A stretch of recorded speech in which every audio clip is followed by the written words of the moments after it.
I was about 12 years old when my parents sent me to that crap hole. They were so determined to get me to camp. Not just that camp, but really any camp. I took it as code for, we'll be at work all week and we don't trust you alone. My parents showed me the brochure. It actually looked kind of fun. The picture on the front of the brochure had slides, activities, and really anything that a 12-year-old kid would want in a camp. It was pretty legit. The kids all seemed to be having fun in the picture. I kowtowed to the idea and eventually gave in. I remember it like it was yesterday. Camp Omega in the foothills, Virginia, in some small town. It was like any other camp, bunks to sleep in, campfires at night, and friendly counsellors. Looking back on it, maybe too friendly. At the time, I thought that they were just being friendly because it was their job. I've never been so wrong. Camp was fun at first, though the activities were a bit odd. We had to make these dolls that looked like us. Mine had straw for hair and blue button eyes. Then, we had to make these bracelets with our names on them. Everything was personalised, which I expected from camp. We had campfires and shared our feelings until we knew each other pretty well. There were about 25 other campers and 15 counsellors. One camper stood out to me. Her name was Jeanette. She was nice and didn't talk too much. I was shy too, so we connected easily through enjoying the silence. It was the last day of the week-long camp. I was so happy to be going home the next day. Camp was fun, but I missed home. We sat at the fire with everyone, including the counsellors. I wasn't sure if it was the fire, but they looked different. They looked familiar, but their faces were pale as ghosts. I shrugged it off and listened to the next activity. I wish I didn't. We all had our dolls that resembled us. I held mine in my hands and tried not to look at it as its blank blue button eyes stared into me. This represents the old you, the you before camp, the lead counsellor said to all of us. Then they had us throw the dolls into the fire. I watched as mine was engulfed in flames, snapping and popping as the fire consumed its canvas skin. You are a new person now, the head counsellor told us. After the doll burning, they told us there would be a goodbye ceremony and a dinner. Two of the counsellors led us back to the cabins and told us to pack our stuff. They explained that the celebration ceremony was at the nearby barn on the edge of the property. The other counsellor left, so it was just one with us. His name was Scott. He was always nice and had good jokes. He waited at the fire pit as we all gathered our things. He was acting weird as I sat next to him waiting on everyone else. He was staring into the fire silently, with a disturbed look on his face. I love you, he muttered once we were all assembled. I didn't know whom he was talking to, so I assumed I misheard him. I love you guys and I'd do anything for you, he said clearly, so we all heard it. We all looked at each other with confused expressions, but it was a nice gesture and we said that we loved him too. He smiled and got up. We're ready, he stated and led us through the forest to the edge of the camp. It was dark and the air got thicker. I was excited for the ceremony. I was ready to leave and go home where there was cable and internet. I've had enough of the outdoors. We suddenly exited the woods and the barn loomed in the darkness. All of the camp counsellors stood around it in a circle with torches in hand. I felt my stomach drop. I knew something wasn't right as they ushered us all into the barn. It was an old rickety structure. I'm sure it wasn't up to any building code, and I was also pretty sure we shouldn't be in there. The councillors stepped inside and formed a circle around us, closing the door behind them. The head councillor broke from the circle and stood before us. "Jeanette Lewinsky, please come forward for your departure," she said. We all looked uneasy, but Jeanette stepped forward. I was happy for her. Maybe she would get a ribbon or something cool to take home.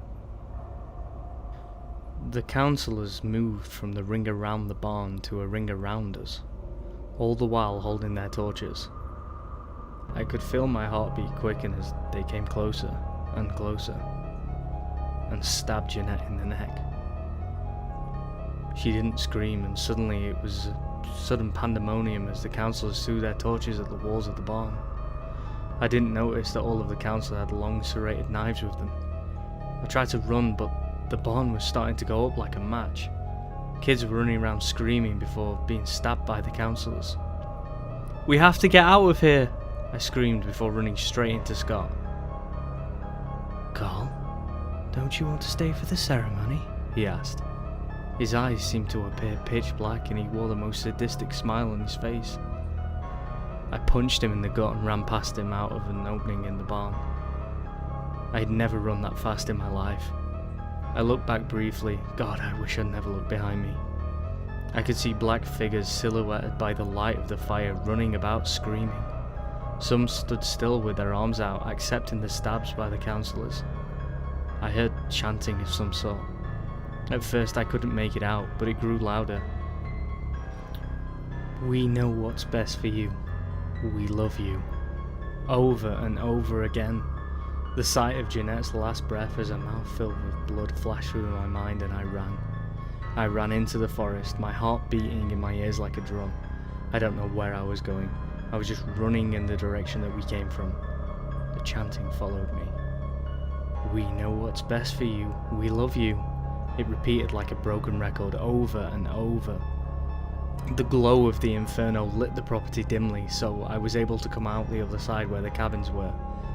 I looked behind me again. I could see the brush moving and the chanting growing louder. How did they find me?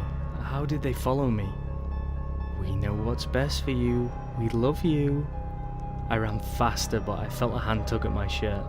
I fell and it fell with me. I looked back to see the councillor. He had my ankle in one hand and a knife in the other.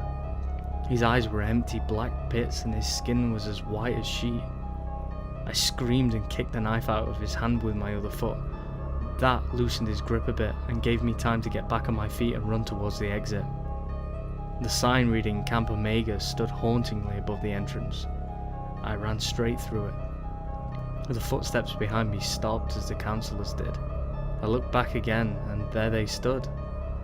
Looking trapped inside of the campground stood all the councillors, still as stone, as if they knew they couldn't cross the gate. It started to rain, and that's when they put their hoods up. I didn't even notice the hoods and robes before. Even in the dim light, I could tell they were blood red. "We know what's best for you. We love you," they chanted again. I started to back away slowly, my eyes wide in terror as they pulled their daggers out again. I thought they were going to throw them at me. Part of me wanted to run and scream, but the other was transfixed on the scene playing out before me. In unison, they raised their blood-stained knives and stabbed themselves in the necks. Blood spurted everywhere. I could see it mixed with the rain as it flowed down their necks and they fell. All I could do was scream and run down the dirt path into the little town. It felt like weeks that I ran until I found the town and the police station. Relief washed over me as I entered the wooden doors. I must have looked a mess. My hair was matted with a mixture of sweat and rain. I probably had blood on my hands. I looked down at them. They were clean. The rain must have washed the blood off.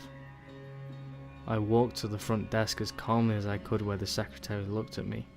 She had a shocked expression on her face as if I had just risen from the dead. I assumed it was because of my dishevelled appearance. I explained everything to her. The camp, the counsellors, what they did, everything. She looked shocked and gave me a glass of water. "Do you want me to call your parents, Carl?" she asked me. "Yes, please." She gave me her phone and I called them up. I'm surprised they could understand me, since I was choking on my own tears, and snot that ran down my face accumulated into my mouth. They came as quickly as they could to pick me up. An hour later they arrived at the police station. I was so relieved that they found me that once I got in the car I closed my eyes. I felt safe. I must have fallen asleep, because when I opened my eyes we were in an unfamiliar place. I blinked a few times. We were parked in front of a brick building that loomed gloomily overhead. It was then that I realised something. The woman at the police station. How did she know my name?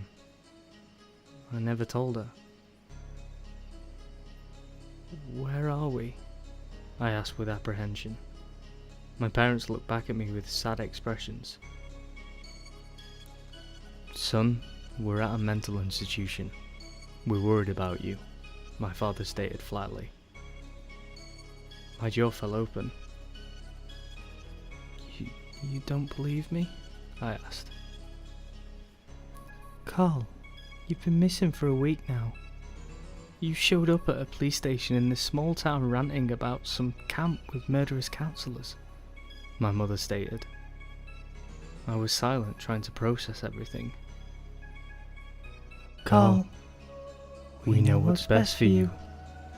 We love you," they chanted in unison.